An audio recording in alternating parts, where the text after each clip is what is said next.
Gentlemen, we have time for one more question. Let's go back to where we began with the economic crisis. Wall Street is getting a great deal of the blame for the situation we're in, but does Main Street bear any responsibility? And in light of the situation that we're in, is there anything you have to say to average Minnesotans about what they need to change and what they expect from politicians or how they handle their own money? Begin with Senator Barkley. Well, Main Street has some blame. Those people that went out and bought houses they knew they couldn't afford. I had clients come into my law practice in the last couple of years and said, I just bought 15 houses. What am I going to do? I says, well, how in the world did you buy 15 houses? Well, the loan agent just said, sign here, go up in value, you can sell them next year, make a lot of money. So there isn't complete blame just on Wall Street. There are a lot of Americans who thought they could get rich. They actually participated in this also. So there is blame to go around. But I think, I'll go back to it again, the number one blame that we have to lay in the door is where were our elected officials in Congress to let this happen? Where were they that let the subprime mortgage just go up? Where were they when they had the chance a few years ago to actually rein in the subprime and lending institutions, and they chose not to do so? I mean, that's the real story here. I mean, if they were Enron executives, they'd all be going to jail now. But they're running for re-election. We're all paying the price. And again, I think this is the worst of the worst. I'm not just blaming Norm. There were 99 other senators. There were 100 of them. And they should all be ashamed of themselves in the position they put our country in right now. And I hope somehow that we are going to get out of this. I just opened up my 401k statement yesterday. Down 33%. So I know what's going on. I guess the only people that are going to benefit from this may be Kmart with the greeters. They may have unending supply of people. But you know, hopefully we're not going to go there. I don't think we are. I think the rescue package or the bailout package, whatever you want to call it, hopefully is going to start working. I hope the G7 leaders get together and start getting a global solution, and we can start digging our way out of this huge hole that Congress laid on us. So I don't know why. Thank you, Senator Coleman. Yeah, we're in the greatest economic crisis since the Depression, and it's having an impact in Minnesota. We used to pride ourselves on being immune to these hits in the head, and we're no longer immune. So folks are hurting here. Unemployment rate is being recognized. Let me look back for a second, Harvey, and that is, how did we get here? Government policy, I think well-intentioned. We wanted folks to own homes, and with Fannie Mae and Freddie Mac, we pushed a lot of that policy. In the end, for folks that have homes couldn't afford to keep them. You tied it in with greed. Those folks out there who are selling ninja mortgages, no income jobs or assets, they saw a way to make money. There was an effort to rein in Fannie Mae and Freddie Mac, and folks like Chuck Schumer and Barney Frank, and Chuck poured a lot of money out into your campaign. They said no. And so a series of, along the way, folks not doing the oversight. But let me get back again to how you solved it then. And let me tell you one other piece, the lack of 21st century regulation. You've got these financial advisors where there's no transparency, you couldn't figure them out. Well, these smart guys couldn't figure it out. So Washington didn't do what it should have done. But in the end, I want to get back to the last question, how do you solve these things? So you had some folks blocking the way when there was an effort to rein in Fannie Mae and Freddie Mac. You had other folks who weren't doing the oversight. And in the end, it does require problem solvers. It requires folks to have the ability to work with folks on both sides of the aisle, to not let the obstructionists stop from doing the things that have to be done. And that is hard work. And it's easy, again, to criticize what you didn't do, but to get things done in Washington takes folks who have an ability to kind of pull enough together. You got to get 60 votes to get something done. I have been part of that. I have been part of that in my time in Washington. I think that skill, that ability, that temperament, and that attitude is needed now more than ever. Well, of course, there's plenty of blame to go around. Part of it is this deregulation of the financial markets.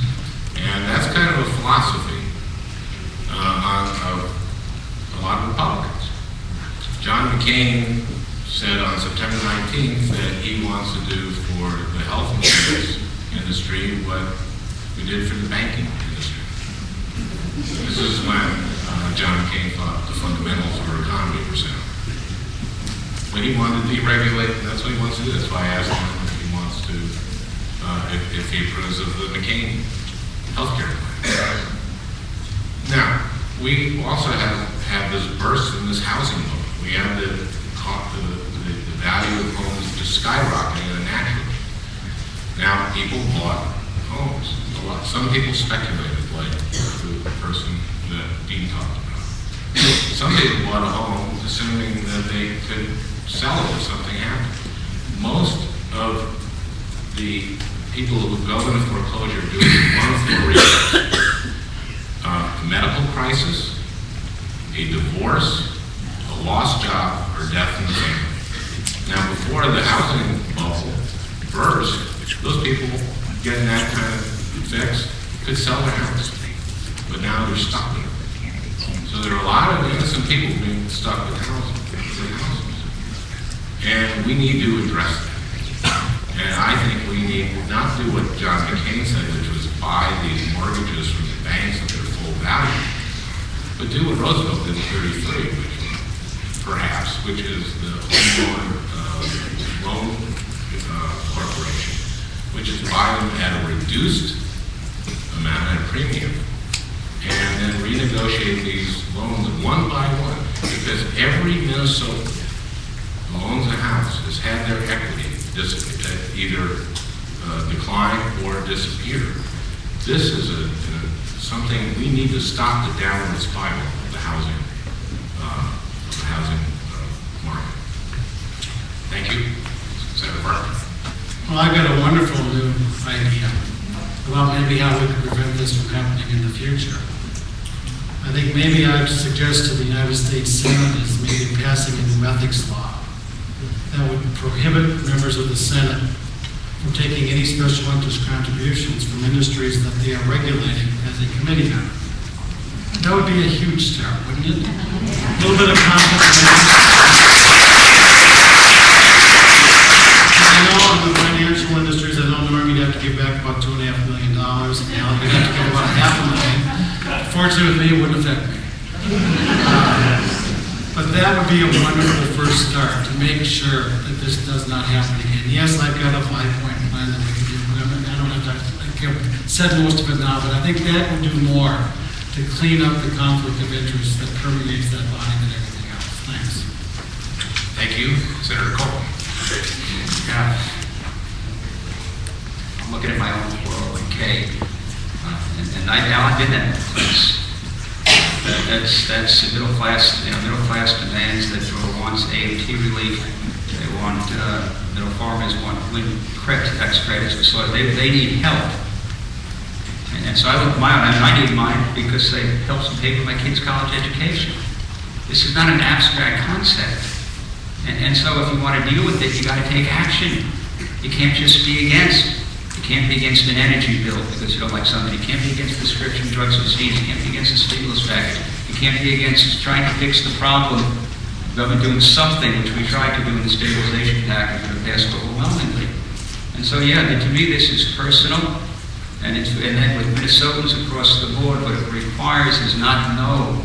It requires an attitude that says, yes, let's come together, and let's figure a way out of this working together as Minnesotans. Thank you. Mr. Franken. It's interesting. We've heard a lot tonight about bipartisanship, working across party lines. Well, we just learned last week that Norm Coleman is running for 2 jobs. He's running for re-election as senator, and then he's also running for chairman of the National Republican Senate Campaign Committee. That's the committee that ran the most vicious, misleading, untrue ads against me. That's the most partisan job. You criticize Chuck Schumer, he has the job on the Democratic side. Now, Norm Coleman, the job of that chairman is to defeat Democratic senators who are running for office and to attack them and to tear them down. Is Norm Coleman going to be able to reach across party lines if he's chairman of the National Republican Senate Campaign? Well, that's... I don't think he will. gentlemen, thank you very much. And this does conclude the full debate.